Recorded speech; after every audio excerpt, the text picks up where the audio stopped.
Joining me now to talk more about finding your joy is Lisa McCourt, founder of Joy School and author of For Your Joy, the 12 Keys to Sustainable Happiness. Lisa, thank you so much for being here. Thank you, Arlene. Is this really work for you? I love the concept of this. Oh my gosh, yes, yes, absolutely.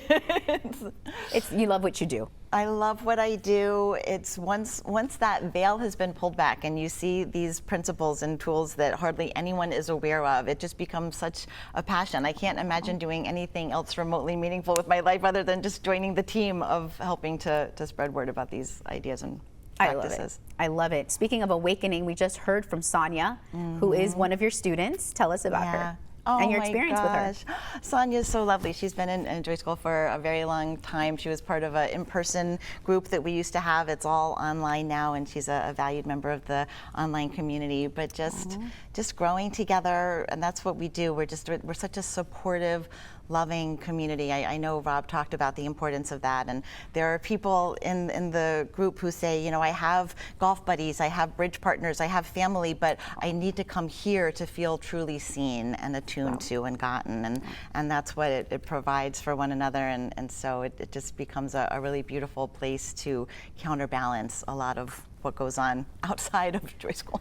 And these are probably all different cases, all different types of people. How do you approach sort of teaching joy to any person that may come across? Yeah, that's a really great question. And it's true that in our external presentation, we are a pretty diverse group. We've got older people, younger people, a lot of different cross-section of what appears to separate us externally, but we're really so focused in Joy School on that underlying piece, that soul, if you're comfortable with that terminology, that inner essence that all of us possess, where we are all far more alike than different, and the vulnerabilities are the same, the challenges are often the same, so the external kind of fades away.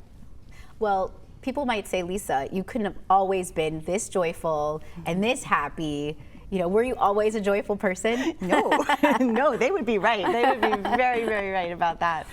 And it's all relative because I think a lot of things are only clear in hindsight. Before I learned the principles and tools that I teach in Joy School, I was a completely different person.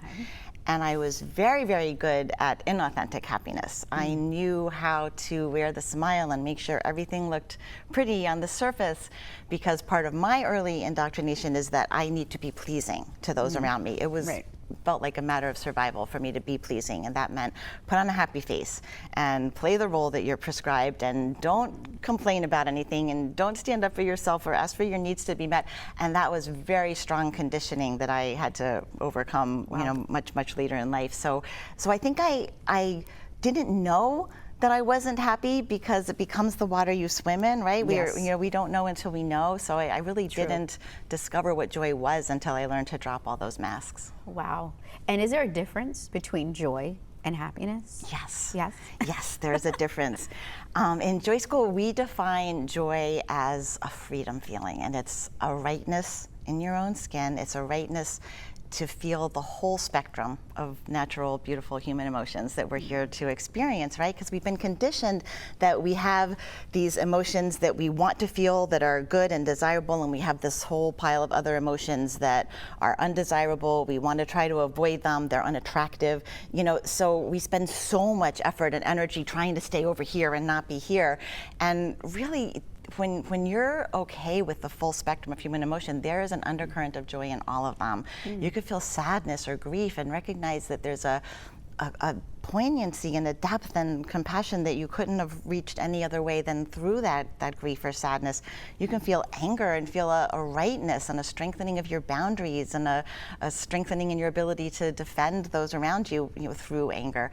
So once we get okay with all of our emotions, we can feel joy all the time. Whereas happiness, like everybody wants some, nothing wrong with happiness, but we wouldn't even really recognize happiness unless we had the contrast that we use to define it. So joy is a much more all-encompassing emotion. A lot of us seek outward approval or things on the outside. Oh, oh, this Valentine's Day I want to date, or oh, if I just get pregnant this one time, or oh, if I find my soulmate, or oh, I got to finish my master's or PhD, I'm going to be happy. But there is this whole idea that that is actually not the case, that it comes from within, that you talk about. Yeah, very much so. That's one of the top programs that nearly all of us have been programmed with, this idea that our happiness can be sourced outside of us, and we have this checklist, and I can be happy within myself once I get A, B, C, D, and E checked off out here, and it's a completely backward equation. We are always in every moment creating our external circumstances based on what's going on inside of us. It's an inside-out progression. So cultivating the skills of contentment and inner peace and joy will just change out how you show up in the world, how you talk, how you make your decisions, how you change. Everything in your life changes externally once you've changed what's going on internally. What was the moment where, I want to learn more about joy and happiness? Or like you said, sometimes you don't even realize you're not as happy as you probably could be, or joyful as you probably could be. What was that moment for you? A lot of my teachers and gurus have like that pivotal, that moment. And I think for a lot of us, it comes more in crumbs. For me, it was definitely a bit by bit progression. A lot of it came through books, which is why I'm passionate about writing books on this topic. A lot of it came through teachers and trainings, which is what made me inspired to join that team by starting Joy School. So I think that it was a spiritual understanding for me, and it was pretty gradual. Wow, that is incredible. And you've given your gift through books, like you said, and this is the most recent. You have 36? Quite a few, yeah. And this is For Your Joy, the 12 Keys to Sustainable Happiness. Congratulations on this. Thank you. And if we go through the pages, what are we going to learn and read about? For Your Joy is structured to take you through a full year of tools that you can go apply. So everybody who's read it has told me, I read it cover to cover, and now I'm going back and putting in the practices, which is totally fine. That's a beautiful way to do it. But it's meant to be, you read about a skill, a practice, and then you bring it into your life for a week. And then you come back and you get the next one. And then you go bring it into your life for a week. Because I learned in my journey, I used to think that, if I can just distill the most powerful nuggets and wrap it all up in this pretty course package and give it to somebody, they're going to change their life like that. And it's really about integration and application.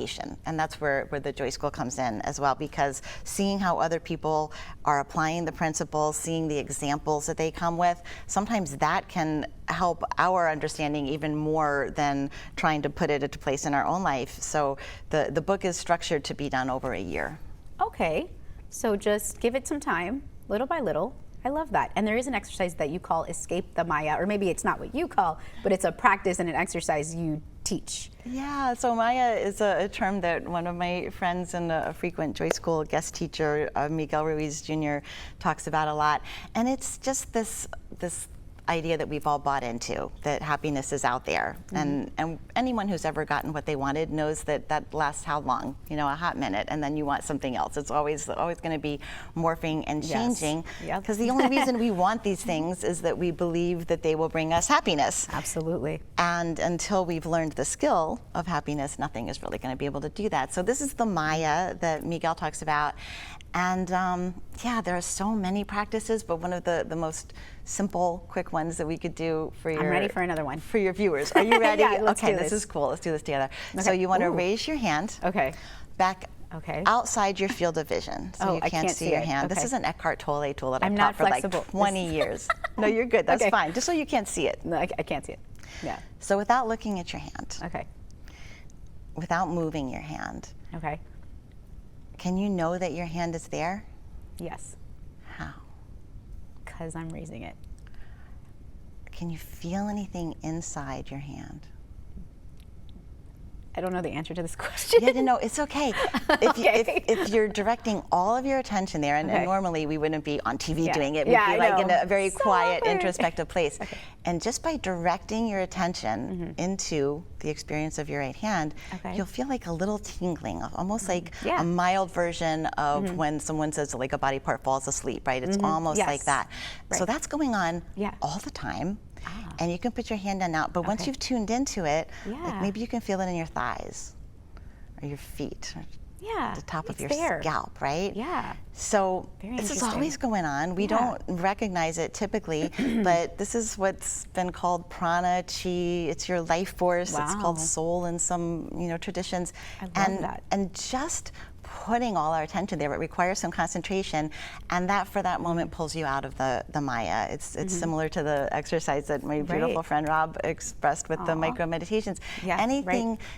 that gives you that moment of pure mindfulness where you're pulled out of that ticker tape, right? We all have that ticker tape of thoughts scrolling past Oh, our mind absolutely. all the time, and we tend to identify with that and think that that's who we are, and our Yes. thoughts are not who we are. So No. most of the Joy School exercises are some form of becoming the observer of ourselves, particularly the observer of our thoughts and feelings, because we are not our thoughts and feelings. We're something so much bigger. And Eckhart Tolle, who, this is a tool from Eckhart Tolle, he says that just doing that practice of tuning into your life force, Wow. it's beautiful to do as you're going to sleep at night. The more you do that, you're actually elevating your consciousness just with that alone. We're So much that's just yeah. It's very like simple we're so one. much stronger than we think, spiritually and in so many ways. Oh, yeah. So wonderful what you do for folks out there. Oh, my gosh. Lisa, so nice to meet you. Oh, it's a pleasure to meet you, Arlene.